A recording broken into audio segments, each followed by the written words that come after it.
আসসালামু আলাইকুম। আমি জান্নাত। এখানে আমি আম পেড়ে নিয়ে আসলাম। এখন আমগুলা কাটবো। এই যে সবগুলো আম কেটে নিলাম আর লবণ মরিচ নিয়ে নিলাম সাথে। এখন সবাই মিলে খাবো।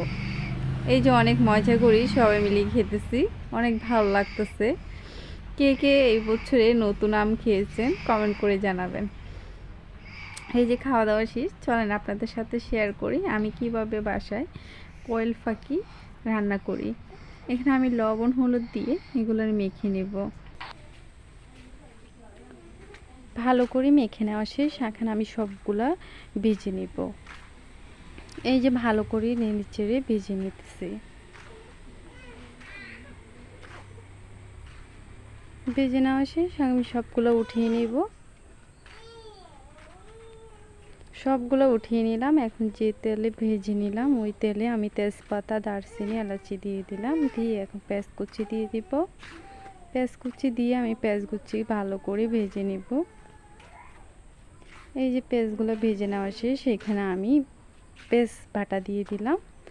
1 চামচ দিয়ে দিলাম রসুন বাটা, 1 চামচ আদা বাটা, 1 চামচ ধনের গুঁড়া, 1 চামচ জিরার গুঁড়া, 1 চামচ হলুদ গুঁড়া, 2 চামচ লাল মরিচের গুঁড়া দিয়ে আমি ভালো করে নেড়ে চেড়ে এগুলোরে ভেজে নেব। মশলাগুলো ভালো করে ভেজে নেওয়া শেষ, এখন আমি 1 কাপ পানি দিয়ে দেব। 1 কাপ পানি দিয়ে আমি ভালো করে মশলাগুলোরে কষিয়ে নেব। আমি ঢাকনা দিয়ে দিব। মশলাগুলো ভালো করে কষানো শেষ, তেলগুলো উপরে ভেসে উঠছে। এই পর্যায়ে আমি মাংসগুলো দিয়ে দিব। দিয়ে আমি ভালো করে এখন নেড়ে চেড়ে কষিয়ে নেব। মাংসগুলো কষিয়ে নেওয়া শেষ, এখন আমি আবারও ভালো করে নাড়াচাড়া করতেছি।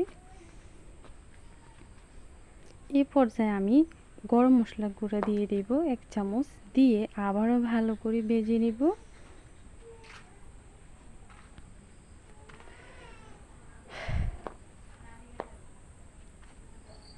ভালো করে ভেজে নেওয়া শেষ, এখন আমি 1 কাপ পানি দিয়ে আবারও ভালো মতো রান্না করে নিব। ঢাকনা দিয়ে দিব। এই যে ঢাকনা উঠিয়ে এখন আমি আবারও নেড়ে চেড়ে রান্না করে নেব। এই যে কয়েল পাখির মাংস রান্না আমার প্রায় কমপ্লিট, এখন আমি নামিয়ে নিব। তো কয়েল পাখির রান্নার রেসিপিটা কেমন হয়েছে আপনারা কমেন্ট করে জানাবেন। আল্লাহ হাফেজ।